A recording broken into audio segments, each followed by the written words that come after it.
When I first think about my grandparents, I obviously think of family and people who care about me. I'm proud of my family. We all love one another and we love being part of this family. When I think about my grandparents, I think about vacations and big family dinners. There's a lot of family time, family dinners, family events, family birthdays, family vacations, which is a good thing. Always being around people you love. Our lives are very interconnected. They've brought us all together as a family, and my family, this side, is the closest people in my life right now.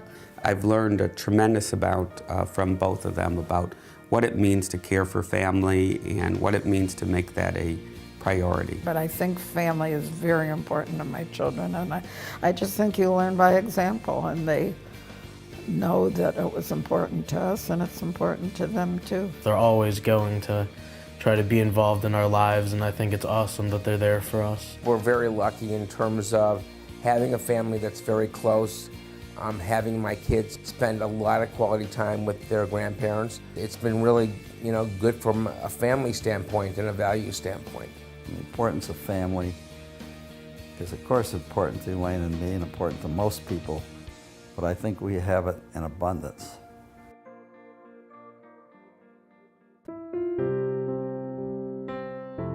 They're almost like a puzzle that fit, two pieces that fit together. They're both like really loyal people, and I just think the idea of not being together would never have really entered their minds. In our generation, people have basically stayed married. I know that we understand each other, and I know he's there if I need him. They have an incredibly compatible relationship and a very loving relationship. I think you got to have that unity of doing things together. Physical attraction's fine, but you have to have more than that. You've really got to know that your interests correspond, and you've got to think about your goals in life.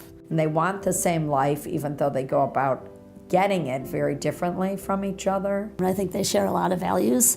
I think they share a lot of political values, a lot of religious values, a lot of personal values, a lot of social values. I think Alan and I each kind of add our own qualities, and partly because we're each strong people, we also disagree. But I think overall, we complement each other. In their own way, they enjoy each other, they enjoy their banter with each other, and they interact with each other. They really do care about each other a lot, love each other a lot. I think if they didn't, they would sit in separate rooms all day and not talk to each other.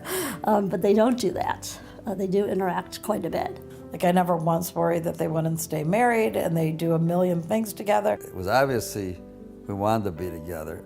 It's obviously we enjoyed what we did together. They do have a deep bond together, and they have been there together and for each other and through a lot, from a very young age until today, and the strength of their bond has really never faltered.